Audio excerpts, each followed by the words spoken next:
Hey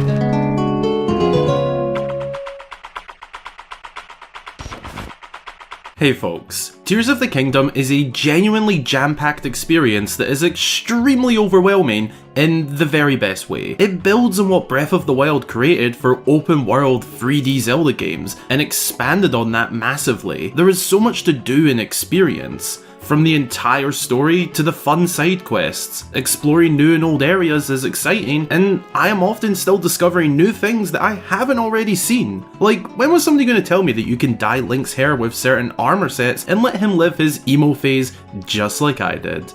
Hey mate, let me guess, you're not okay? Got a black parade to attend to? I love this look, honestly. There is just so much within this game, and I am genuinely blown away with the size of the game, not just in terms of scale, but also content. But yet, there is still stuff missing. Tears of the Kingdom is actually missing some content. But what exactly? What on earth is this game missing? Well, I put out a tweet recently asking what is one thing that you wished was in the game, but isn't, and you replied. I've gone over as many replies as I can and compiled a list of all the content you feel is missing from Tears of the Kingdom. This video won't contain any heavy story spoilers, by the way, but will of course touch on some stuff that isn't present both in a general sense, but also in relation to the story. Feel free to come back to watch this at a later date if you want to play some more before watching. So, let's talk about this missing content and if there is potential room for them to make it into the game in the form of future DLC packs. There are some pretty juicy ones on the list, by the way. You don't want to miss them. But first, be sure to go and grab yourself a snack or drink and send them in to get featured right here. And let's get into this one.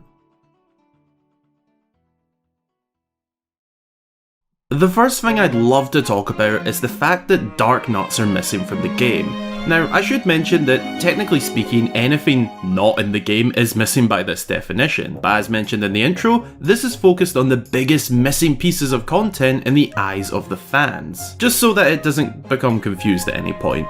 So, where are my nuts? In the dark, perhaps? Dark Nuts are one of my personal favourite enemies throughout the series, with a specific love for their appearance in Twilight Princess. I really felt going into Tears of the Kingdom that Dark Nuts would add an awesome piece of enemy variety, likely as an overworld boss, and now knowing that the depths exist as it does, I can't help but imagine how cool a Dark Nut depths boss would have been. The only new depths exclusive boss is the giant frogs. Other than that, it's just regular overworld enemies, but with gloom smeared all over them. Oh, and Master Koga, of course. They're essentially large knights that fight similar to Link, providing very epic sword duels for the hero to take on. It's feeling less likely to me now, but I am hopeful that in an eventual DLC for the game, that Dark Nuts could be reintroduced to the series, and welcome to the modern era of 3D open-air Zelda.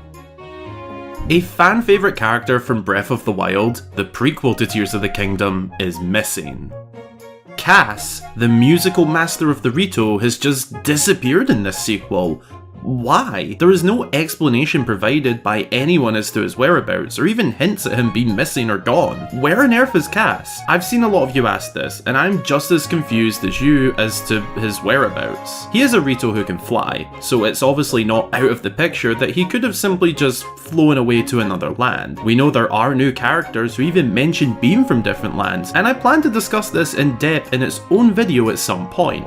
But for this video's sake, I'm mentioning this as it could be that Cass has simply just left for a different settlement or even kingdom. As to why, we cannot tell right now. An idea I had and discussed a bit with friends is that I think a DLC pack revolving around Cass and his speculated new adventure could be incredibly cool. Yes, I know he got a DLC pack with a focus role in Breath of the Wild, but this could be so much better. I'm talking about Cass returning all of a sudden to kick off the DLC questline and him inviting us to explore distant lands and or kingdoms outside the Hyrule we've just gotten used to again. A new area to explore, new questline to follow, side quests and adventures to pick up, and lots of new faces to meet, perhaps even new enemies. It's a very out there shout for a DLC idea, but I think it would be awesome personally. Just imagine after downloading the DLC data that at some point whilst travelling Hyrule you just start hearing Cass playing a familiar tune in the distance. You find him and then talk to him in order to kick off a big adventure in a different setting.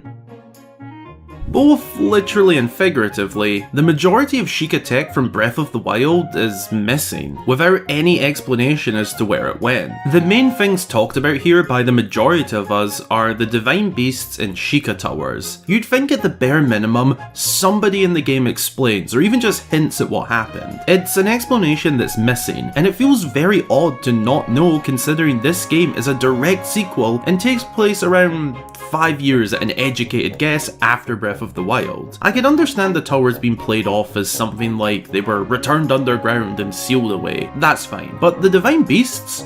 Nah mate, where on earth have they gone? Were they buried once again? Were they disassembled? Were they destroyed? We don't know, and it's so odd to me that such a massive part of the past game is just left unanswered in this game. I love a Zelda mystery, I really do, but this is one I don't quite understand why it's been turned into one. Perhaps in a future DLC, some story and lore will explain it, but I honestly feel like this will just remain a mystery.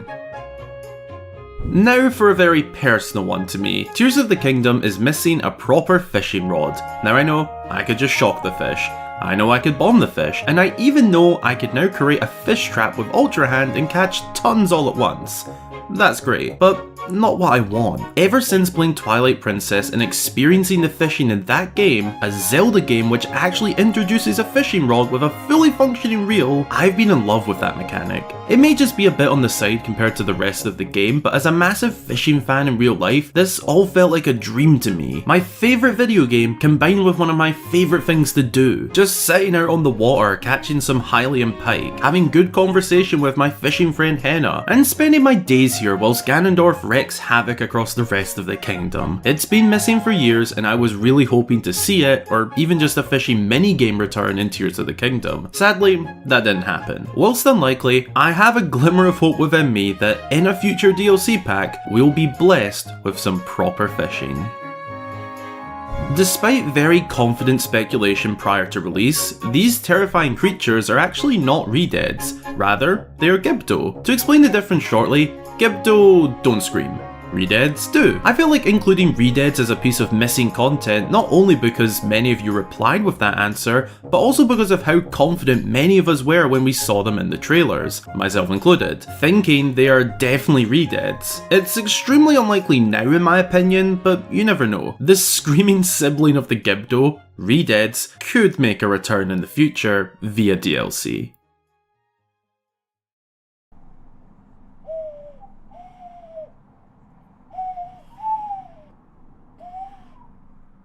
Yup, a playable instrument, or even just a musical element to the story. I can't lie, this isn't really something I thought about all that much, but it turns out that many of you did, and that is very fair. There isn't a playable instrument like past games such as Ocarina of Time and Skyward Sword, not even one just for leisure. Personally, I think that is because they've already done that very specific mechanic a few times now, but at the same time, I wouldn't say no to Link whipping out a little flute or say an energy zonite guitar and jamming out in order to open doors and explore Hyrule. It would have given Tears of the Kingdom a very classic feel, but it might have been a bit too much with everything else in the game. Perhaps that would require its own story to not overshadow the whole, you know, plot with Link's new arm. So perhaps in a future separate storyline via DLC, this could be applied, perhaps even tied into that cast DLC idea I mentioned earlier. He is a musician after all, what if we're given his instrument and that is a key mechanic in that storyline? Gotta say, that'd be pretty cool, but we gotta find Cass first.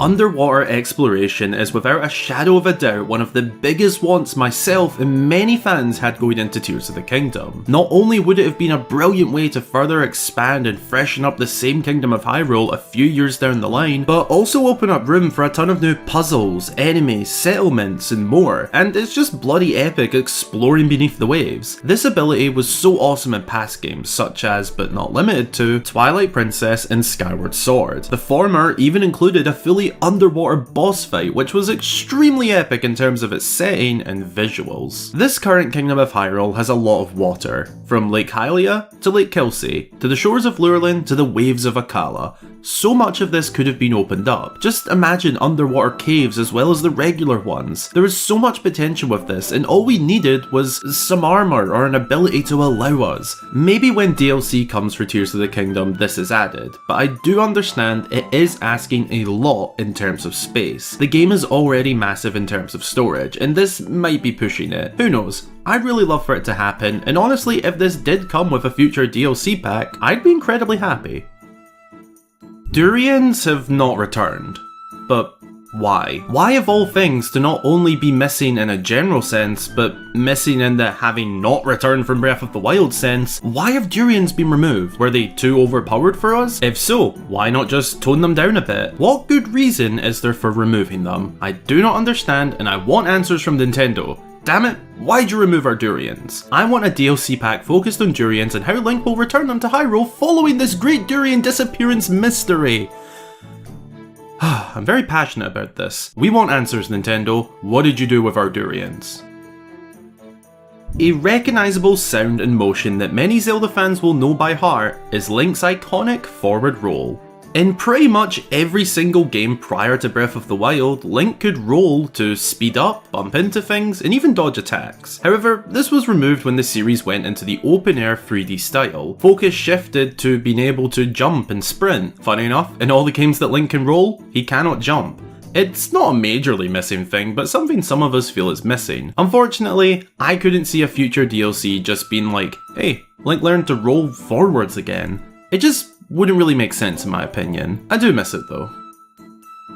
The cute and miniature Minish people from the Minish Cap have been desired for a return for quite a while. Especially given there was concept art from Breath of the Wild showing us the idea of what was likely to be the Minish returning. It didn't make the final cut of the game in either of the two most recent installments, but hope is not dead. Like many of these, DLC could be the answer. If this was to happen, I'd imagine it'd be through exploring a new area, as I'm not quite sure how they'd suddenly just appear, but then again, this is a video game. And that can just happen. I love and adore the Minish, and the Minish Cap as a whole. However, I personally cannot see them actually returning in the form of DLC. I'd love it, but just don't see it happening.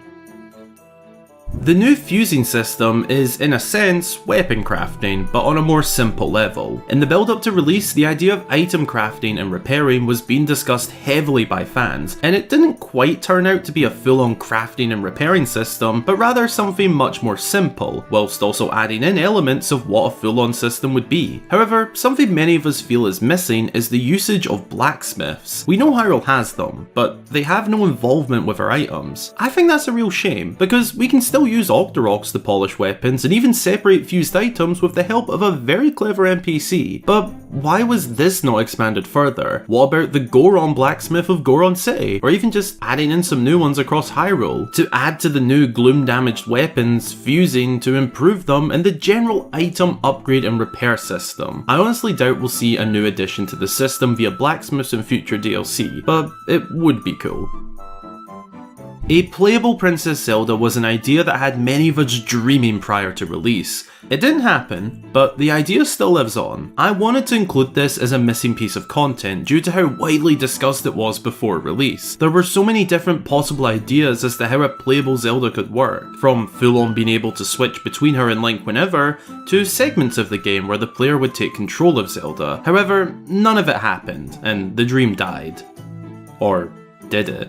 DLC can often hold a big surprise or change that you don't expect. It'd be very out there and likely require some altering to the story already set down, but introducing a DLC that takes us on an adventure as Princess Zelda would be insanely cool. Perhaps we could play out her adventure through time back in the era of the first King and Queen of Hyrule, fully seeing what Zelda saw following the opening of Tears of the Kingdom, not just bits and pieces through memories, but rather the entire thing. We'd have quests, side quests, extremely fascinating new pieces of lore, and much more. Is the dream of playable Zelda still alive, or should it go to rest and wait for the next new installment to the series?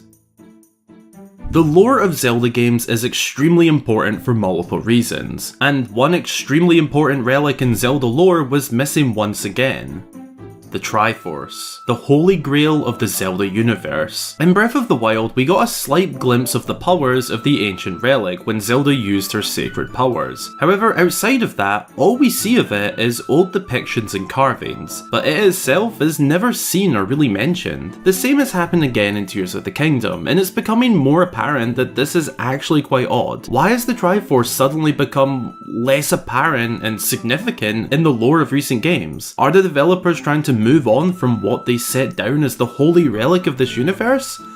I don't know, but it's a fact that the Triforce is once again missing from the game. It's a little bit sad that the Triforce hasn't been as important to the story as it once was in recent games, and I was honestly hoping for it to be tied into Tears of the Kingdom's story in some way. The Secret Stones are very cool, don't get me wrong or confused there. I just wish the Triforce was a part of it as well as the stones. I hope the Triforce isn't gone and is going to become a long forgotten relic, rarely ever seen or mentioned anymore. Whilst it might take until the next mainline game is out to actually see it, I do have a bit of hope that a DLC pack for Tears of the Kingdom could be a massive Triforce questline. That'd be an insanely massive thing to do for TLC, but it is possible. I guess it really depends on what the developers have in mind for adding more to this already massive game and its story.